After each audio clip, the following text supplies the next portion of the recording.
starting part 2. We're going to start with cardiovascular. Okay. I would first assess for any edema. Edema can be signs of heart failure. I don't see any present anywhere. It could show up around her ankles because she's been sitting there for a while. I don't see anything. It'd be normal to see in a pregnant woman who's pretty late, far along, because it happens. Okay, so we're going to palpate your carotid. I'm going to do one at a time. Okay, then I would assess for GVD, jugular vein dissension. I don't see any. If I did, I would lay her back at a 45-degree angle, and then you can measure it. But since there's none present, we don't have to do that. Next, I'm going to palpate your radial pulses. So you can do them at a time. Okay, they're good. They're equal for rate, rhythm, and amplitude within normal range, and I would put them at a 2+. Okay. Next, I'm going to palpate her pedal pulses, her dorsal pedialis, and then her posterior tibialis pulse. Jeez, mouthful. Okay. Can't quite see here.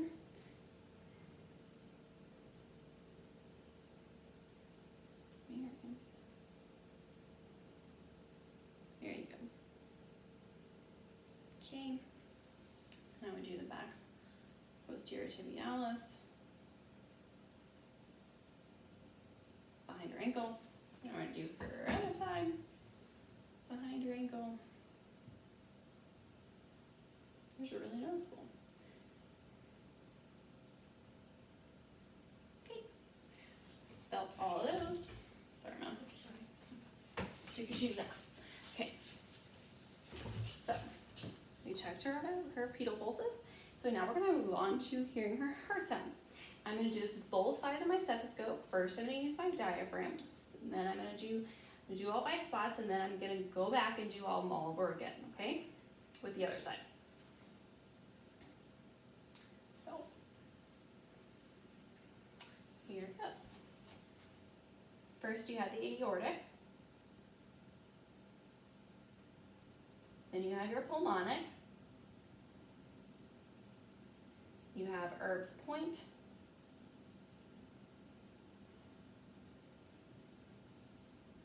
Tricuspid. And mitral down here. Okay, and I'm going to switch this over. We're going to do it again. You have aortic, pulmonic, Erb's point, tricuspid,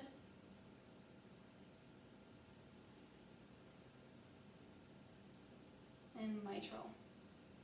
Okay, I didn't hear any no bruits, no abnormalities. Everything sounds good. Okay. Next, we're going to do your GI. Oh, I need that again. Whoops. Okay. Next, we're going to do your gastrointestinal. I don't know why I was putting away. So we don't have a bed that she's laying down in. And normally she would lay down, but we're just going to have her stand up so you can see it. Okay, so you can stand up, please. Okay. First thing I'm going to do, you lift up your shirt. Sorry. Okay, first thing we're going to do is check for contour, symmetry, and color. It's just girls who watch the video, Mom. Okay, her color of her skin is normal for ethnicity. Her stomach is symmetrical, and her contour would be flat. Okay, we're going to, first I'm going to auscultate all 4 quadrants, and then I'm going to do a light palpation. And you auscultate first because if you start palpating, it can increase vowel sounds. Okay, we're going to start with the right lower quadrant.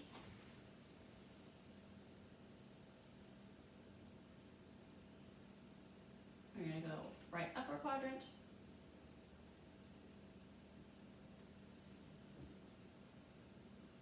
Left upper quadrant.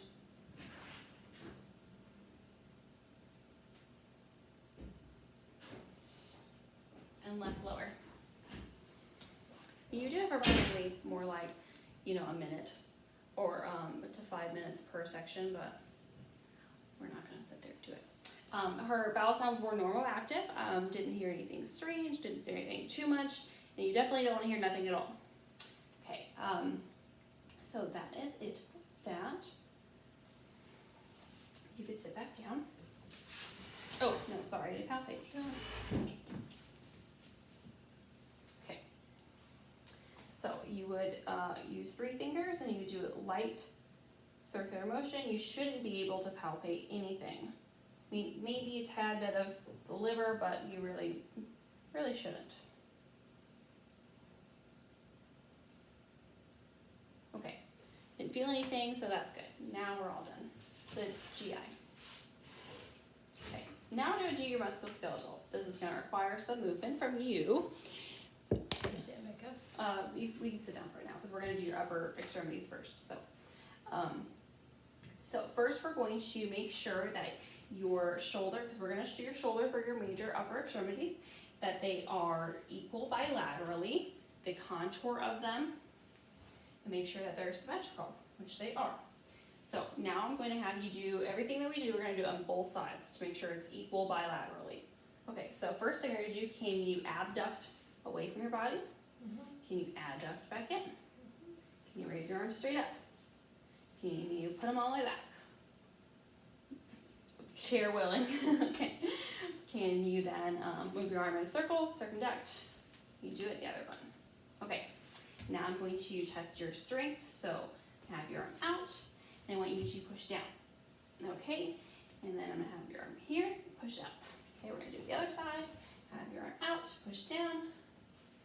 Have your arm down, push up. There you go. So she has full strength with resistance. That would be a 5, and it's equal bilaterally on both sides. Okay, we're going to do your wrist for your minor one. So can you put it up? Can you put it down? Can you kind of do a little wave? Can you rotate? Okay. And then we're going to test your strength. And then her wrists are equal. They're equal in size. There's no swelling or anything. The contour is similar. And she had full range of motion on both sides. We're going to test your strength now. Can you push down? Or here. Can you push against me? You know, like push your hands like down. Oh. Like you're trying to test your wrist strength. Oh. Okay, there you go. Now can you push it up? There you go.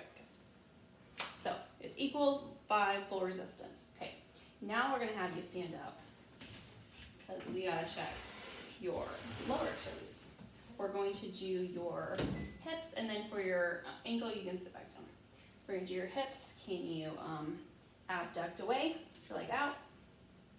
Okay, can you put it back in? Obviously you just did. Can you circumduct your hip? Okay, can you turn it in? Can you turn it inwards? Can you turn it outwards? Oh, I'm messing up your video. You can do it, just turn this one back out and back in. Okay, now do the other side. Can you abduct away? Can you adduct back in? You circumduct, turn it in. It's internal rotation, external rotation. Well, we might have to check her neurological to see it again. See if she's got balance. Okay, so your hip range of motion is equal on both sides. I could palpate your hips, make sure that it doesn't feel like there's any swelling there. They look equal bilaterally, and symmetry and contour is the same. And the range of motion was all the same on both sides. Okay, now we're going to test your strength. Actually, you can sit down for this part. Okay, I'm going to push down on your thigh, and you're going to lift up. Okay, and then lift your thigh up and have you push down. Okay. So she is a 5 on both of those, full strength with resistance. Okay, now we're going to do your ankles. Okay, can you plantar or can you dorsiflex back? Back. Can you plantar flex forward? Can you do inversion? Can you eversion? Can you kind of rotate around? Okay. We'll turn your other side. Can you dorsiflex up? Plantar flex down? Invert eversion. Okay, can you rotate it all around? Okay, She's got full range of motion for both. Her ankles are bilaterally equal in contour and shape, and I don't see any swelling around any of those at all. Okay, now we're gonna check your strength. I want you to push down against my hand. Okay, now push up. Okay, down against my hand, and push up. Okay, she's got full strength in both of her ankles as well, and that would be a 5.